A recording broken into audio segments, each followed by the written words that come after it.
வணக்கங்க. நான் ரேவதி சீனிவாசன். இப்போ ஒரு அழகான இயரிங்ஸ் தாங்க செய்ய போறேன். வாங்க எப்படி செய்யறதுன்னு பார்க்கலாம். வேக்ஸ் ஷீட்ல நடுவுல கோல்டன் கலர் ஸ்டோன் ஒட்டிட்டு, அதை சுத்தி ஒயிட் ஸ்டோன் செயின் திலகம் ஷேப்ல ஒட்டிக்கிறேங்க. இதுக்கு நான் பர்பிள் கலர் டியூப் பீட்ஸும், எல்லோ கலர் டியூப் பீட்ஸும் யூஸ் பண்றேன். முதல்ல பர்பிள் கலர் டியூப் பீட்ஸை ஒயர்ல கோர்த்துக்கிறேங்க. ஒயிட் ஸ்டோன் செயின் ஒட்டணும்ல, அது பக்கத்துலயே பர்பிள் கலர் பீட்டை அப்படியே சுத்தி ஒட்டிக்கலாம். இதையும் திலகம் ஷேப்லயே ஒட்டிக்கலாம். B7000 க்ளூ தான் யூஸ் பண்றேன்.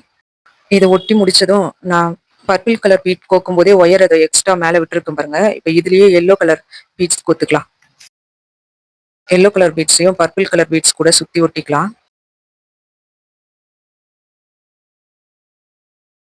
அடுத்ததா அதே ஒயர்ல பர்பிள் கலர் பீட்ஸ் கோர்த்துட்டு அதையும் எல்லோ சுத்தி ஒட்டிக்கலாம்.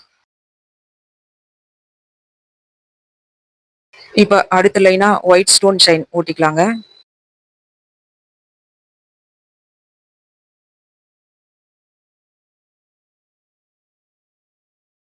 ஒயிட் ஸ்டோன் செயின் முடிச்சதும் பேக் ஷீட்ல இருந்து இந்த நம்ம ஒட்டினதை அழகா கட் பண்ணி எடுத்துக்கலாம். சைட்ல எக்ஸ்ட்ரா பேக் ஷீட் எதுவும் தெரியாத அளவுக்கு நீட்டா கட் பண்ணி எடுத்துக்கலாங்க. கோல்டன் ஹெட் பின் எடுத்துட்டு ஃபர்ஸ்ட் எல்லோ கலர் பீட் போட்டு மேல கிறிஸ்டல் பர்பிள் கலர் பீடு போட்டுக்கிறேன்.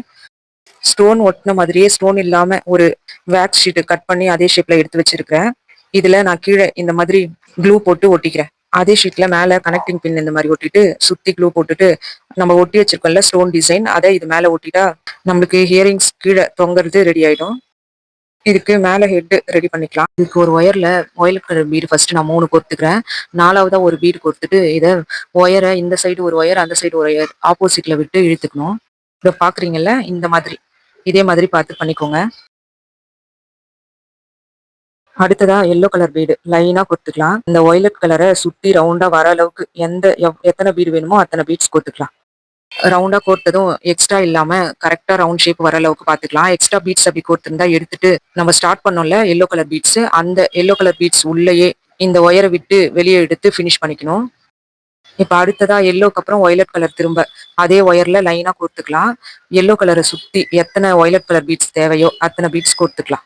இந்த ஒயலட் கலர் பீட்ஸை எதுலையுமே நம்ம ஃபிக்ஸ் பண்ண தேவையில்ல, அப்படியே விட்டுட்டு ஒரு வேக் ஷீட்ல க்ளூ போட்டுட்டு இந்த ரவுண்டை அப்படியே வச்சு ஒட்டிக்கலாம். அதை சுத்தி ஒயலட் கலர் பீட்ஸையும் ஒட்டி ஃபினிஷ் பண்ணிக்கலாம். நடுவுல ஒரு எல்லோ பீட்ஸ் ஒட்டிட்டு வேக் ஷீட்ல இருந்து கட் பண்ணி தனியா எடுத்துடலாம். அதே ரவுண்ட் ஷேப்ல வேக் ஷீட் கட் பண்ணிட்டு நம்ம இயரிங்ஸ் பின்ன இந்த மாதிரி நடுவுல குத்தி எடுத்துட்டு இதை நம்ம ரெடி பண்ணி வச்சிருக்கிற ரவுண்ட்ல வச்சு ஒட்டி விட்டுடலாம். அப்போ ஃபினிஷிங் வந்து நீட்டா இருக்கும். வெளியே பின் எதுவுமே தெரியாது, ஃபுல்லா க்ளோஸ் ஆகி அழகா இருக்கும். அவ்வளவுதாங்க. கீழே தொங்குறதுல இந்த மாதிரி ஒரு கனெக்டிங் ரிங்க மாட்டிட்டு மேல இருக்க கம்மலை ஃபிட் பண்ணிட்டா ரொம்ப ரொம்ப அழகான ஒரு ஹேண்ட்மேடு இயரிங்ஸ் ரெடிங்க. இந்த வீடியோ உங்களுக்கு பிடிச்சிருந்தா நம்ம சேனலை சப்ஸ்கிரைப் பண்ணுங்க, சப்போர்ட் பண்ணுங்க. நன்றிங்க.